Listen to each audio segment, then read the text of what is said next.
तर नमस्कार मित्रांनो, स्वागत आहे तुमचं आपल्या आणखी एका व्लॉगमध्ये. तर आज आपल्याला जायचं होतं कॉलेज, कारण आज होता आपल्या AHDS मॉड्यूलचा पहिला दिवस. बडनेराहून बस पकडून आपण सरळ पोहोचलो दारव्यात पोहोचल्या अथर्वला आपल्याला घ्यायला. अथर्वसोबत चहा पिऊन आपण निघालो सरळ कॉलेजकडे जाण्यासाठी. कॉलेजमध्ये पोहोचल्या आपल्याला जायचं होतं AHDSच्या फील्डवर. इकडून पाहतो तो पलटण तयारच होती. नंतर आगमन झाले मोठ्या माणसांचे. आजचं आपलं सगळ्यात पहिलं काम होतं कलरिंग. अथर्वला कलरिंगला मिळून आपण आलो आतमध्ये. तर सर आपल्याला सांगत होते इन्स्ट्रुमेंटचं सेटअप कसं करायचं. सरनी सांगितल्याप्रमाणे सेटअप करून झाल्याच्या नंतर आपल्याला मारायचा होता रूममध्ये फवारा. नंतर प्रथमेश करत होता रूममध्ये स्प्रेन. इकडे ओमभाऊची चिमणी उडून गेल्यामुळे ओमभाऊ होते डिप्रेशनमधल्या ओमभाऊला आपण लावलं कामी. आपल्याला करायचं आहे रूममध्ये बेस तयार, कारण आपल्याला करायचं आहे पोल्ट्री प्रोडक्शन. इकडे दरवाजा लावून रूममध्ये काय करू ते काय आपण केलं प्रॉपर बेस तयार, ज्याने रूमचं टेम्परेचर मेंटेन राहील. इकडे पाहून घ्या, एकही काम न करून थकलेले माणसं. आपलं काम झालं ऑलमोस्ट पूर्ण असं म्हणालच नाही पाहिजे, पण आपल्या बॅचच्या मुलींमध्ये टॅलेंट आहे.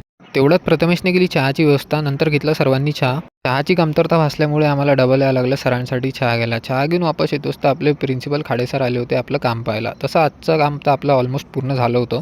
नंतर सर म्हणे तुम्ही जाऊ शकता. अमरभाऊ मारू राहिले ते विली. अथर्वनं दिलं आपल्याला डेपोत सोडून. डेपोतून गाडी पकडून डायरेक्ट आपण उतरलो बडनेरा येईपर्यंत झाली रात्र. ब्लॉग आवडला असेल तर लाईक शेअर सबस्क्राईब जे काय करता असेल करून टाका. भेटू पुढच्या ब्लॉगमध्ये. जय श्रीराम.